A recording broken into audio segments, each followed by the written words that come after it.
Now, still on trade, intra-COMESA trade is at a paltry 10% of its potential, mainly due to anti-competitive conduct that is stifling innovation and preventing startups from scaling their operations. Betty Kiptum spoke with Dr. Willard Mwemba, the Chief Executive Officer of the COMESA Competition Commission, on a role that competition laws could play to unlock regional trade. Hello and thank you for watching KBC Channel 1. My name is Betty Kiptum. We are in Mauritius, where the COMESA Competition Commission has been briefing journalists on the importance of competition laws in ensuring that markets remain open and competitive. And to just dig deeper into this conversation is Dr. Willard Mwemba. He is the Chief Executive Officer of the COMESA Competition Commission. And now, Dr. Willard, thank you very much for speaking with us and joining us here on KBC Channel 1.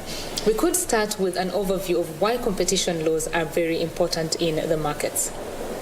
Thank you very much for having me, Betty. And obviously, it is very, apart from the job that we are doing and the press conference, it's very relaxing to be in Mauritius, right? A very beautiful island, I should say. Yeah, but coming to the main business and the question that you are asking, why are competition laws important? Competition laws, I should say, Betty, are among the most important business laws, if I may use that, because they regulate the very conduct of businesses, which conduct, if not regulated, may lead to the economic collapse of a nation, and which conduct, if well regulated, may result in economic development of a nation. So competition authorities are there to act as a referee. They are not there, as most people think or tend to believe, that competition authorities are there to become enemies of business, always telling business, don't do this, don't do this. No.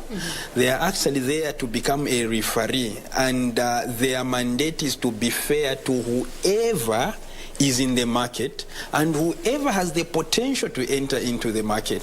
And therein comes the point I told you, that if we don't have this referee, it can result in the economic collapse of a certain country or a certain industry. Where there is a referee, which are these competition laws and competition authorities, they will make sure that they create fairness, and these guys, especially big guys who may want to behave in a fashion that would be difficult for smaller guys to compete, they will not behave in that fashion. So these smaller guys will also be given an opportunity to grow just like them, and there will be an opportunity even for you and I, who will say, well, that market looks good. I think I can also participate in that market. No one will stop me from entering that market. The conduct by those guys who are already in that market is not detrimental to me. It just depends on my innovation, but my being innovative to enter into that market. And with that, the analogy of it may build a nation. You have so many industries being created, so many jobs. So that is the importance of competition laws. That's a very beautiful scenario that you've set up there. But the reality on the ground is that sometimes the big boys want to gobble up the small boys so that they can have the market all to themselves. Yes. Africa has been focusing on increasing its intra-African trade, which has been low for the longest time. How are competition laws enabling this to happen, and why is the process so slow still? It's a very important question as well, and there your observations are very right, that the intra-Africa trade and intra-COMESA trade itself, the 21 countries, it's not as impressive as we would want it to be. And there are a number of reasons, Betty, because to enhance trade, you need to eliminate or reduce tariff and non-tariff barriers. You need to come up with common standards, for example. You need to come up with sometimes what may be called an FTA, free trade area, customs. So there are a number of issues. But most of these issues, the responsibility to ensure that they are addressed is by our governments, right? So they are a policy issue. But there is also an issue of our companies operating in that market. They're very same companies, okay? Because why we want intra-Africa trade, in fact, we should first understand that rationale, is that we want the citizens of COMESA to benefit. So the more we have trade, if Zambia and Kenya are trading more, if Kenya and Tunisia are trading more, if Egypt and Malawi are trading more, then we are benefiting our citizens, because our citizens would have an opportunity to sample the products that are produced in Egypt that may not be produced in Malawi. Egypt would have an opportunity to sample the good tea that is produced in Malawi that is not in Egypt. So the citizens benefit. But our business, those businesses that are supposed to make sure that this trade runs, those businesses for whom these policies have been relaxed, they become selfish. They become very greedy.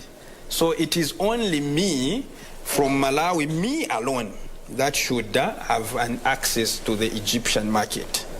It is only me, in fact, in the worst case scenario, the Egyptian market, who does not even have a competitive advantage in tea production, that should sell to the Egyptian consumer or not allow the Malawian guy to enter.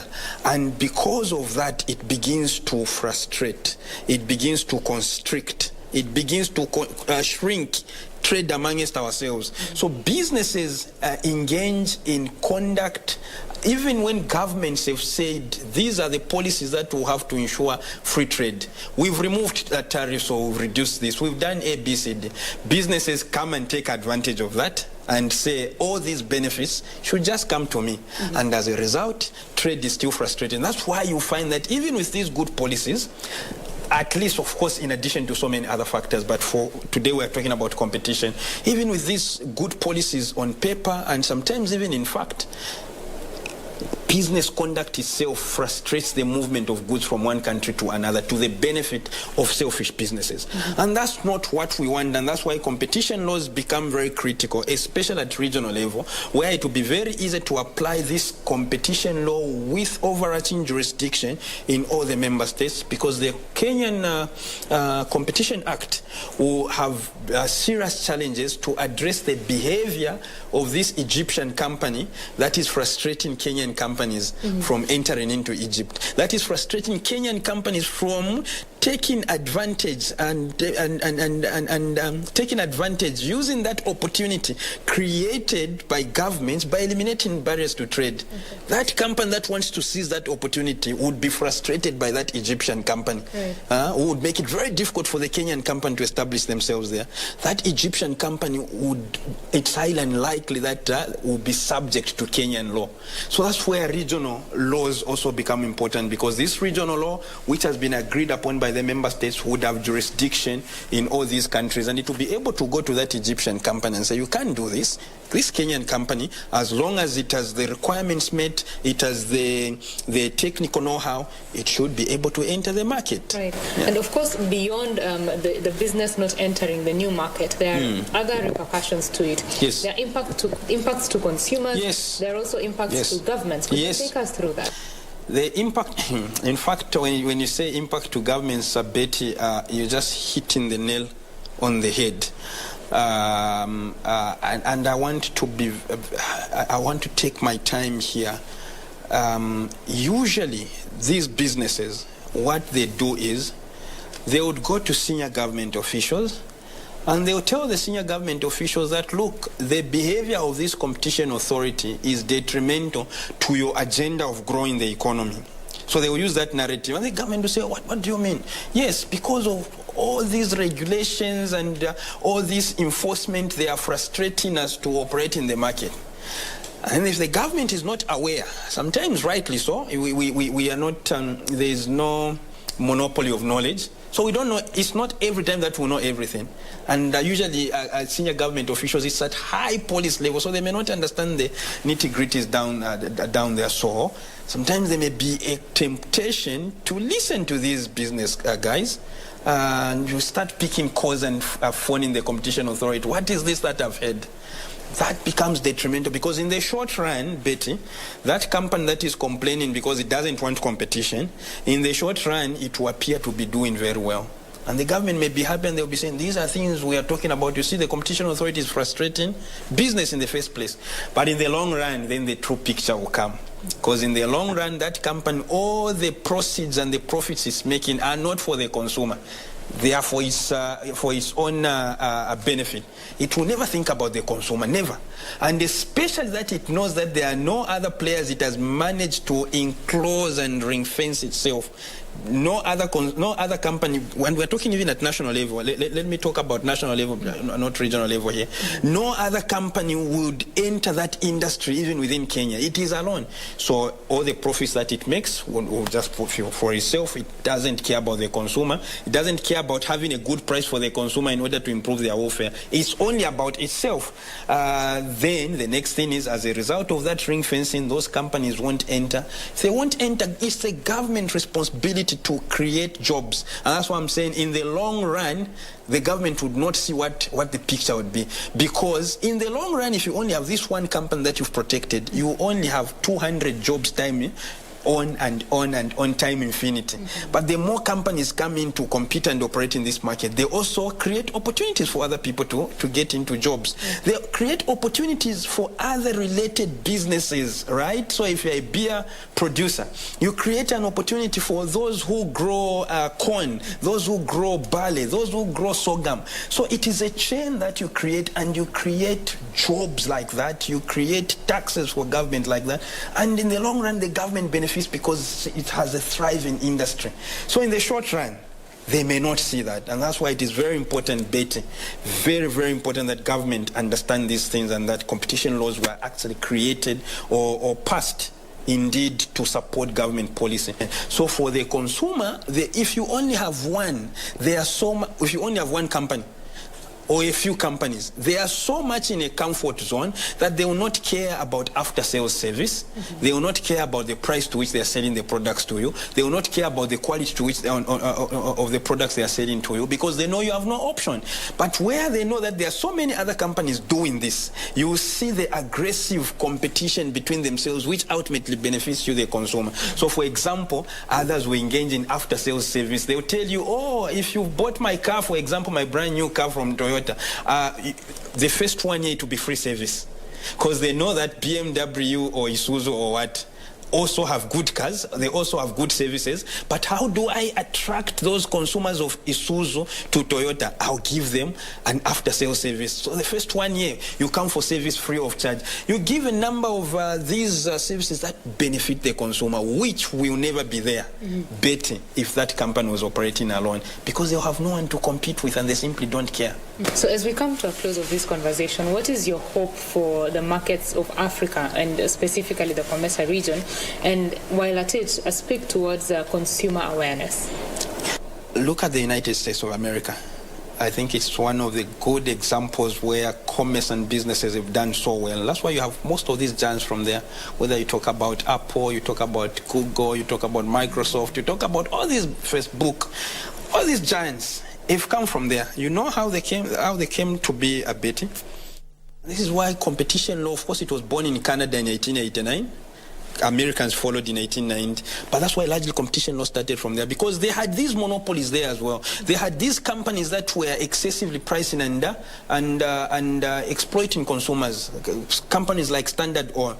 Then the Americans realized and said, Canadians, of course, then the Americans, and said, look, we will never grow like this. It means we'll only have Standard Oil, and it was in almost all businesses, not just oil. What do?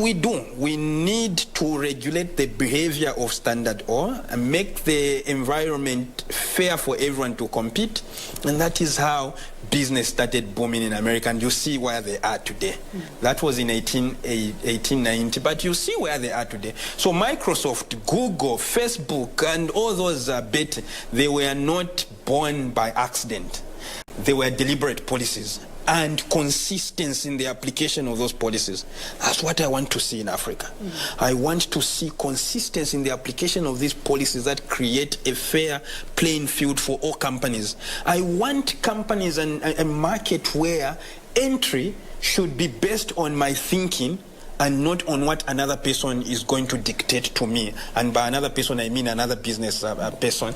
That's what I want to see. I want to see an Africa, and I hope I see this in my lifetime, this vision. I want to see an Africa where we have companies that would have thrived and would be so proud to talk about them when you're in the United States of America. When they talk about Apple, you also, and Kenya is doing very well, by the way. We have quite some good companies that we are proud of in Kenya. Safaricom is one company that we are so proud of. Jumia, I don't know if it's a Kenyan company, but it sounds Kenyan. It's not Kenyan, but it has a very big presence in Kenya. So it's those companies that we are very proud of. We want to see more so that one day when we're in America, when someone is talking about Apple, I'll also be talking about Safaricom. That is my dream. That is my vision. Thank you very much, Daktari, for speaking with us. Thank you so much, Betty, and I hope you enjoy a little bit of the remaining hours that you have in Mauritius to go around. I have been talking with Dr. Willard Mwemba. He is the Chief Executive Officer of the COMESA Competition Commission. We have talked a lot on matters competition laws and how they are important in enhancing the markets to ensure that consumers are thriving and businesses are also thriving and growing. My name is Betty Kiptum, signing out from the beautiful island of Mauritius. Goodbye.